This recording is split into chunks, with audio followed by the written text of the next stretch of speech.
آئیے اب ذرا اس رکوع میں سے کچھ پوائنٹس لیتے ہیں. اب میں یجیب المستر، مستر 62 نمبر میں جو بات آئی، مستر کہتے ہیں اس شخص کو جس کی ضرورت کوئی بھی پوری نہ کر سکے، جس کو اولاد کوئی ڈاکٹر بھی نہ دے سکے.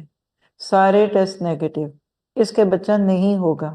سارے ڈاکٹروں نے جواب دے دیا، سارے پیر بابوں نے نو کہہ دی، سارے طویل گھول گھول کے پلا دیے، کچھ نہیں ہوا.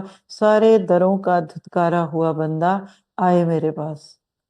اب میں یجیب المستر اذا دعا، تو اضطرار، بے چینیاں، حسرتیں، نکمے، اپنے اندر ایک کچھ گلٹ ہونے کا احساس بندے کو مضطر بناتا ہے. آپ کی میری زندگی میں کئی ایسے مواقع آتے ہیں اور گزر جاتے ہیں کہ کوئی ہماری مدد نہیں کر سکتا. مان لیجئے جب اللہ لگاتا ہے اللہ ہی سنبھالتا ہے. اللہ تعالیٰ کے ہاتھ میں میرا آپ کا دکھ سکھ. اللہ تعالیٰ کی ذات کے اوپر نظریں لگا کر دیکھ لیجئے، صرف وہی ہے جو آپ کو مشکلوں میں سنبھالتا ہے.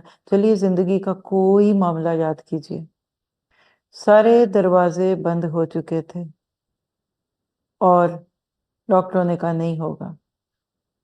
اور کبھی کبھی جاب کی مسئلے، کبھی شادی نہیں ہوگی، اس بچے کی شادی نہیں ہوگی، یہ گھر نہیں بسے گا، ختم، جدا کر دو، یہ لڑ لڑ کے مر رہے ہیں، ان کو ختم کر دو، ان کے رشتے کو. اور پھر وہ گھر جڑ گیا، ٹوٹا گھر جڑ گیا، ٹوٹے دل جڑ گئے، بھائی بہن جڑ گئے، اور کیا کچھ ہماری زندگیوں میں نہ ہوا. تو یاد رکھیے ایک در جو صرف دور ہے نا اس لیے نظر نہیں آتا. ہم دوسروں کو اس طریقے سے ایڈمائر کر رہے ہوتے ہیں کہ جیسے شاید ان کے ہاتھ میں ہمارا نفع بھی ہے اور ہمارا نقصان بھی ہے. اور جتنا زیادہ اللہ پہ نظریں لگائیں گے اتنا زیادہ آپ مطمئن ہوں گے. اور جب جہاں ناممکن بھی ممکن لگے، اس کو توحید کہتے ہیں. یہ ہے تعلق باللہ، یہ ہے معرفت الہی. آپ جتنا زیادہ اللہ تعالیٰ کا قرب پاتے جائیں گے نا، اتنا اللہ تعالیٰ کے اوپر آپ کو پیار بھی آئے گا اور آپ کا یقین بڑھے گا. آپ کہتے ہیں میں نے آزمایا ہوا ہے. کئی بندوں کے بارے میں آپ کے ذہنوں میں سوال ہوں گے، نہیں ان کو آزمایا تھا، یہ مشکل میں کام آ گئے تھے.